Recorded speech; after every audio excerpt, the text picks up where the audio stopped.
Hello, everyone. My name is Cecily Barnes, and I'm from Texarkana, Arkansas. The program that I'm in is Environmental Health Sciences in the College of Public Health, and I'm in the first year of my master's program. What are the similarities and differences between the plague pandemic, which occurred between 1347 and 1351, and the COVID-19 pandemic?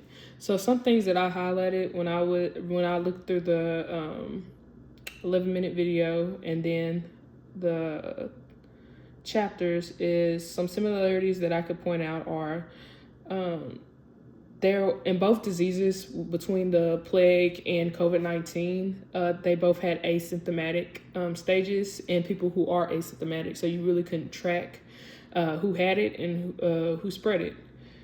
Another similarity is that it didn't just target humans. There also was animals as well who have COVID-19 cases and the plague. And then in the later stages of the plague, it was airborne, and COVID-19 was mainly airborne. Well, almost completely airborne. And then some differences are that the plague was more deadly than COVID-19.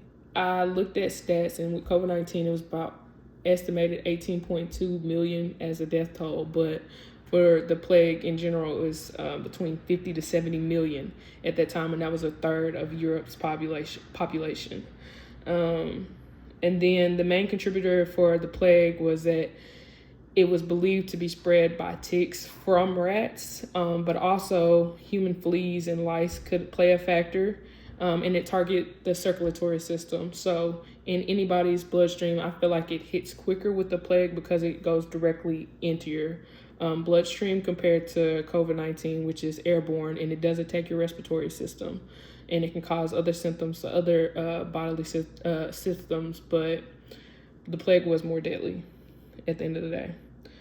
And then, as well as the plague at the time, they also had anthrax that was found. So that is technically different from what COVID-19 and what bacteria causes that. Also, another neat, interesting fact that I saw was that only 0.02% had the genetic information material to help them be immune to not catching the plague. And I feel like even though people got sick from COVID-19, I do feel like there are more people who may have been immune to it. But I don't know if that ties back to being asymptomatic and still spreading it and not knowing.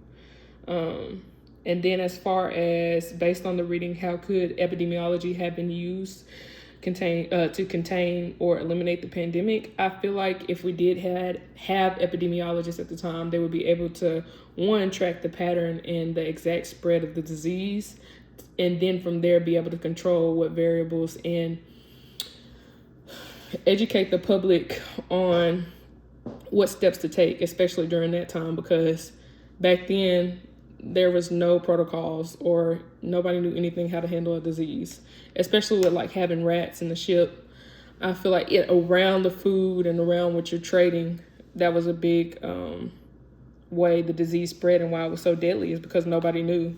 I mean, if we had PPE, if we had proper protocols in place, people, I guess, just educating the public as well. But as far as epidemiology go, it would be identifying like patterns in transmission and targeting the spread of the disease by studying. I